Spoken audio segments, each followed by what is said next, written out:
Chapter name is ratio and proportion, practice set 4.3। Question 3 देख रहे थे। इसमें if 3a plus 7b upon 3a minus 7b is equal to 4 upon 3 then find the value of the ratio। ये उल्टा किया है, ये जो रेशियो है ना ये उल्टा करके उसकी वैल्यू आपको पूछिए। ओके, यहाँ पे आपको वैल्यू पूछा है, समझ में आ रहा है। लेकिन ये क्वेश्चन देखते ही आपको पता चल रहा है, इसके लिए हम लोगों ने प्रॉपर्टीज देखे थे, componendo, dividendo, dividendo, componendo, alternendo, invertendo, ऐसे प्रॉपर्टी थे। और उसमें आपको ये क्वेश्चन कौन से प्रॉपर्टीज के फॉर्म में है वो आइडेंटिफाई करना है और फिर वो प्रॉपर्टी आपको यूज करनी। तो ये आपको कब होता है, जब समझो यहाँ पे ये ऐसे लेटर है ए बी जो कि नंबर रिप्रेजेंट करते हैं। ए और बी मतलब कौन है, वो नंबर है एक्चुअल में, बट वो अभी नंबर रिप्रेजेंट कर वहां पे नहीं है, तो कौन से लेटर रिप्रेजेंट कर रहे हैं। तो यहाँ पे ए बी सी डी, तो कंपोनेंडो डिविडेंडो प्रॉपर्टी क्या होती है, ये प्लस करना होता है वन टाइम ऊपर न्यूमरेटर साइड में और वही माइनस होता है, ये होता है कंपोनेंडो डिविडेंडो प्रॉपर्टी। सेम आपको वही दिख रहा है ये क्वेश्चन में, ऊपर प्लस हुआ है, वही दोनों टर्म है, 3a है 7b है, प्लस हुए हैं, नीचे 3a और 7b है, सिर्फ माइनस हो गए। तो इससे ये पता चल रहा है कि ये कौन से प्रॉपर्टी से हो रहा है, कंपोनेंडो डिविडेंडो। तो फिर यही प्रॉपर्टी हम यहाँ पे यूज करेंगे। अभी क्वेश्चन में आपके लिए जैसे कि यहाँ पे a और b होता है, क्लियर है, तो क्वेश्चन में आपके लिए 3a plus 7b आपके लिए कौन है, a है, b कौन है आपके लिए 3a minus 7b जो कि b है आपके लिए, 4 जो कि आपके लिए c है और d जो कि आपके लिए 3 है। दोनों साइड में आपको कंपोनेंडो डिविडेंडो प्रॉपर्टी यूज करनी। जैसे कि यहाँ पे यूज किया तो a प्लस बी हो गया, a माइनस बी हो गया। इस साइड में यूज करेंगे तो कैसे होगा, c प्लस डी, मतलब न्यूमरेटर और डिनोमिनेटर प्लस करना है, वही न्यूमरेटर और डिनोमिनेटर मतलब सेम, c प्लस होता है तो क्या करना है, नीचे c माइनस डी करना है, तो यही दोनों साइड में करना है। ऐसे आपको प्रॉपर्टी यूज करना है, ये होती है प्रॉपर्टी कंपोनेंडो डिविडेंडो, जो कि आपको अभी क्वेश्चन के ऊपर अप्लाई करना। ओके, ठीक है। तो आपको क्या करना है, सेम आपको फर्स्ट स्टेप में क्या करना है, कॉपी करना है सिर्फ क्वेश्चन को, 3a plus 7b upon 3a minus 7b। और ये प्रॉपर्टी से आपको क्या मिलेगा, ये प्रॉपर्टी यूज करेंगे तो हमें क्या मिलेगा, यहां से आपको a और b की वैल्यू मिलेगी। a और b अभी आपके लिए अल्फाबेट है, अल्फाबेट को अलजेब्रा में क्या बोलते हैं, वेरिएबल, क्या बोलते हैं, वेरिएबल, जो कि एक्चुअल में नंबर है, अभी वहां पे वो वेरिएबल उस नंबर को रिप्रेजेंट कर, तो उसकी वैल्यू हमें पहले फाइंड आउट करनी होगी। ऐसे टाइम में आपको पहले उसकी वैल्यू फाइंड आउट करनी और फिर जाके जो क्वेश्चन में आपको बोला है फाइंड आउट करने वो बाद में करना, ठीक है। तो स्टार्टिंग में, इससे पहले भी आपने बहुत क्वेश्चन किए, उससे के लिए मैंने पहले ही बोला था कि आपको पहले ए और बी की वैल्यू फाइंड आउट करनी पड़ेगी। तो इसके लिए हम स्टार्टिंग में ही क्या करेंगे, कंपोनेंडो डिविडेंडो प्रॉपर्टी यूज करेंगे। अभी कंपोनेंडो डिविडेंडो क्या होता है, न्यूमरेटर उसमें प्लस क्या करना है, डिनोमिनेटर। तो न्यूमरेटर हमारा है 3a plus 7b, ठीक है। सिर्फ ये नीचे जो दिख रहा है ना वो आपको प्लस करना है, 3a minus 7b। ये लिखते समय कोई भी साइन चेंज नहीं करनी है, आप साइन वगैरह कुछ चेंज करना नहीं है, एज इट इज कॉपी करना है, लेकिन प्लस करना ये भूलना मत, प्लस की साइन देनी है, ओके। बाकी आपको ये जो इक्वेशन दिख रहे हैं उनको कुछ, उनकी साइन आप चेंज करोगे नहीं, क्लियर। सेम टू सेम आपने अभी प्लस किया, नीचे आपको क्या करना होता है, कंपोनेंडो, ऊपर कंपोनेंडो किया, नीचे डिविडेंडो किया, दोनों को इकट्ठा कंपोनेंडो डिविडेंडो बोलते, ठीक है। तो यहाँ पे 3a plus 7b, सिर्फ साइन कौन सी आएगी, माइनस, बाकी का सेम डिनोमिनेटर जो रहेगा वही कॉपी करना। अभी ये साइड में हमने कंपोनेंडो डिविडेंडो अप्लाई किया, अभी ये साइड में भी करेंगे, ओके। तो 4 plus 3 हो जाएगा, नीचे क्या हो जाएगा, 4 minus 3, ओके। आगे आपको लिखना होगा by componendo dividendo property, full spelling पूरी लिखोगे आप, मैं शॉर्ट में लिख रहा हूं, कंपोनेंडो डिविडेंडो, ओके।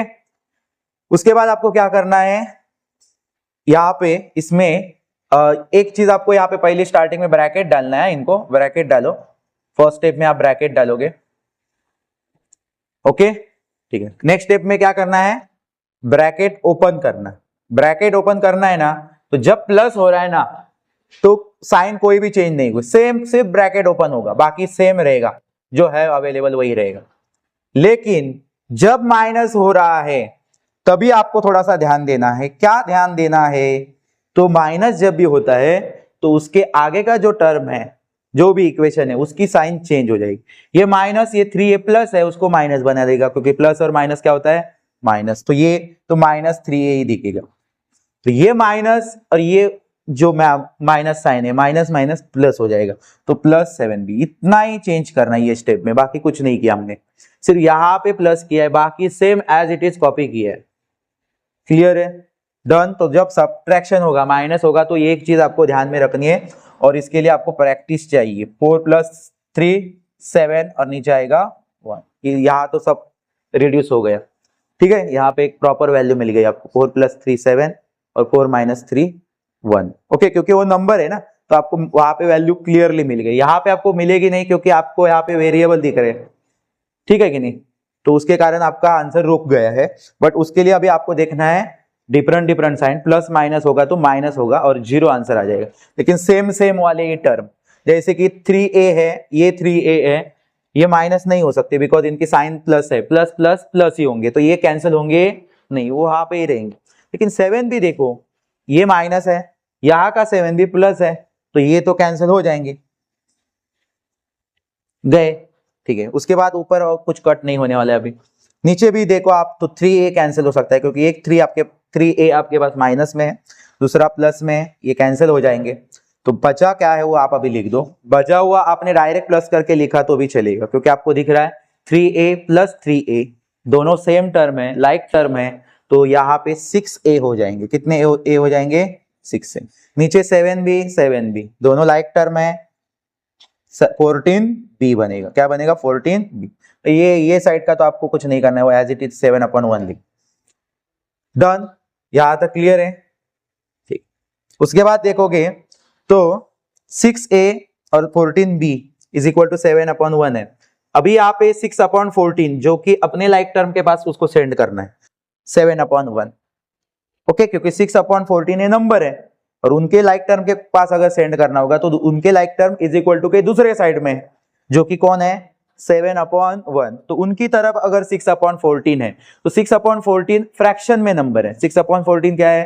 फ्रैक्शन में। तो जब भी फ्रैक्शन आपको दूसरी साइड में सेंड करना है, फ्रैक्शन आपको क्या करना है? दूसरी साइड में सेंड करना है, तो हमें क्या हो जाता है? वो इनवर्स हो जाता है, रेसिप्रोकल हो जाता है। मतलब क्या हो जाएगा? 14 जाएगा ऊपर और 6 आएगा नीचे, जो कि यहाँ पे इस तरह से दिखेगा। देखो, a/b = 7/1। ये कुछ चेंज नहीं किया, सिर्फ जा कौन रहा था? 6 और 14, तो उनको ही वहां पे सेंड करो, मल्टीप्लाई हो जाते जब इनवर्स करेंगे, तो 14 क्या बनेगा? 6 बनेगा। इतना चीज याद रखो, ओके। और फिर यहाँ पे आपको लग रहा है कि 14 और 7 का भी मल्टीप्लाई करना होगा, फिर 6 से उसको डिवाइड करना होगा, वैसे भी आप कर सकते हो। लेकिन हम क्या करेंगे? इसको और रिड्यूस करके नॉर्मल कैलकुलेशन बनाएंगे। अगर रिड्यूस हो रहे तो हो रहे ना रिड्यूस, 6 के टेबल में कोई नंबर नहीं आ रहा है, या ऊपर के कोई टेबल में नंबर नीचे का नहीं आ रहा है, लेकिन ये दोनों एक ही टेबल में आ रहे हैं, देखो। तो ये ट्राई करो, ज्यादा से ज्यादा रिड्यूस करो और फिर डिवाइड करो, नहीं तो आपको बड़े बड़े नंबर से डिवाइड करना पड़ेगा। तो देखो 2 के टेबल में आ जाएंगे, 2 7 14 और 2 3 6। उसके बाद देखोगे तो 3 के टेबल में ना 7 7 आएगा, और तो फिर हमें क्या करेंगे? यहाँ पे सेम स्ट्रेट मल्टीप्लीकेशन कर दे। मल्टीप्लीकेशन की साइन बीच में है ना, तो स्ट्रेट मल्टीप्लीकेशन होता है। हाँ? कौन सा मल्टीप्लीकेशन होता है? स्ट्रेट। अब क्योंकि फ्रैक्शन का जब भी ऑपरेशन करना है तो आपको ध्यान में रखना है कब क्या करना है। मल्टीप्लाई होगा तो आप क्या करोगे? स्ट्रेट करोगे। हाँ, क्या करने का? स्ट्रेट करने का। और प्लस या माइनस की साइन होगी तो क्रॉस मल्टीप्लाई करना होता है, और नीचे डिनोमिनेटर का सीधा मल्टीप्लाई करना होता है। अभी वैसे टाइप का क्वेश्चन नहीं है तो उसकी बात नहीं करते, अभी मल्टीप्लाई है। ओके, ठीक है। 7 7 का कितना बनेगा? 49 और 3 1 3। अभी यहाँ पे हम देखेंगे तो 3 के टेबल में ना 49 आने वाले हैं। ओके, तो इसका मतलब ये क्वेश्चन यहाँ पे क्या होने वाला है? स्टॉप हो जाएगा। ओके, इसका आंसर क्या हो जाएगा? स्टॉप हो जाएगा। लेकिन आपको ये फाइंड आउट नहीं करना था, a/b का वैल्यू फाइंड आउट करने बोला है क्या? नहीं, आपको फाइंड आउट करने बोला है 3a² - 7b² का वैल्यू। बट ये क्यों किया हमने? बिकॉज ये हमें वैल्यू मिले बिना हम लोग वो फाइंड आउट नहीं कर सकते। समझ में आ रहा है? ठीक है, अभी हम देखेंगे तो ये आपको ए और बी मिल गया है ना, तो ये ए और बी ये इसके जैसा बनना चाहिए, जिसको फाइंड आउट करने बोला है उसके जैसा। तो क्या क्या कमी है इसके अंदर वो देखेंगे। इधर तो 14 और 3 के पास जाओ ही मत, क्योंकि वो तो नॉर्मल नंबर है, हाँ वो उसका आंसर में कन्वर्ट हो जाएगा। वो हमें सिर्फ देखना है कि ये जो ए और बी हमने निकाला है उनके पास, और ये जो क्वेश्चन का आंसर पूछा है उसके अंदर क्या कमी है। तो यहाँ पे ए और बी नॉर्मल ए और बी है, सिर्फ ए और बी है। इधर देखोगे तो ए के पास स्क्वायर की साइन है, उसके साथ ही साथ ए के साथ में 3 भी है। क्लियर है कि नहीं? और वैसे ही 7 के पास जाओगे, मतलब बी के पास जाओगे तो उसके पास 7 है और बी के पास स्क्वायर की साइन भी तो इसका मतलब हमें उसको ए अपॉन बी को उनके जैसा बनाने के लिए पहले तो इसको स्क्वायरिंग करना पड़ेगा। तो स्क्वायरिंग करोगे तो इनको स्क्वायर मिल जाएगा। ओके, फिर हमें 3/7 से मल्टीप्लाई करना पड़ेगा ताकि ए को 3 मिल जाए और बी को 7 मिल जाएगा। मतलब दो चीजें हमें अभी करनी है, ठीक है, और फिर आपको आंसर मिल जाए। इसके जैसा अब बनना चाहिए वो, ये ए अपॉन बी आपको इसके जैसा बनाना पड़ेगा। आप डायरेक्ट नहीं लिख सकते हो ये और इसके सामने ये आंसर, आपको इसके जैसा बनाना पड़ेगा। और उसके लिए क्या क्या करना पड़ेगा देख के ही पता चल रहा है, आप समझ में आ रहा है कि नहीं? तो यहाँ पे हम क्या करते हैं, ये साइड में रब कर देता हूं।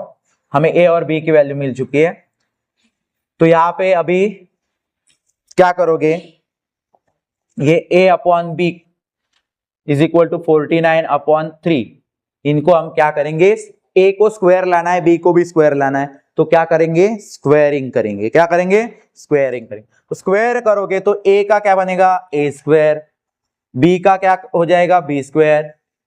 इनका कुछ ज्यादा नहीं होगा, उनके ऊपर सिर्फ स्क्वायर का साइन आएगा क्योंकि वो वेरिएबल है, अल्फाबेट है। ओके, हाँ, लेकिन यहां पे आपको कैलकुलेशन करना पड़ेगा क्योंकि इनका भी तो स्क्वायर होगा, बोथ साइड में स्क्वायर हो जाएगा क्योंकि फ्रैक्शन है ये, तो क्या हो जाता है, इक्वेशन है ये, तो एक साइड में करोगे तो दूसरे साइड में करना ही पड़ता है। क्लियर है? तो फिर यहाँ पे आपको 49 का स्क्वायर आना चाहिए, तो 49 का स्क्वायर होता है 2401। क्लियर है?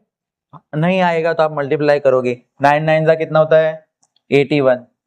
ओके, 9 4 का 36 एंड 8 44 आता है ना मल्टीप्लाई करने आपको।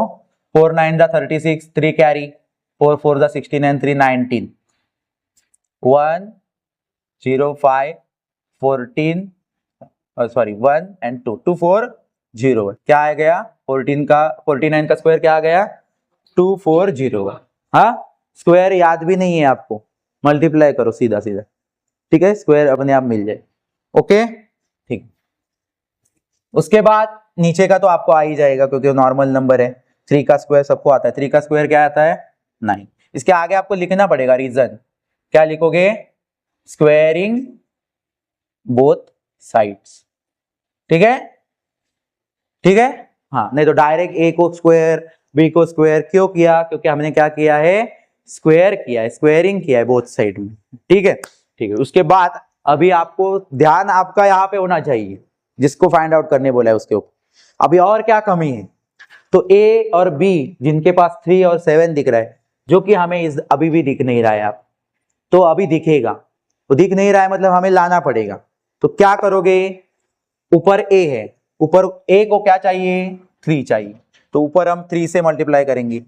नीचे बी है, तो बी को क्या चाहिए, 7 चाहिए, तो मतलब नीचे हम 7 से मल्टीप्लाई करेंगे, लिखेंगे 3/7 मल्टीप्लाइंग बोथ, नहीं तो आप ऐसे भी लिख सकते हो, multiplying both side by 3/7। Okay, multiplying both side मैं ये, ठीक है। अभी देखो मल्टीप्लाई करना है मतलब क्या करना है, सेम टू सेम आपको सिर्फ ए स्क्वायर बी स्क्वायर के बैक साइड में 3/7 लिखना है। इस साइड में आप देख रहे हो तो 2401 है, 9 है, इनके फ्रंट साइड में आपको 3/7 है, बोथ साइड में करना है 3/7 से मल्टीप्लाई।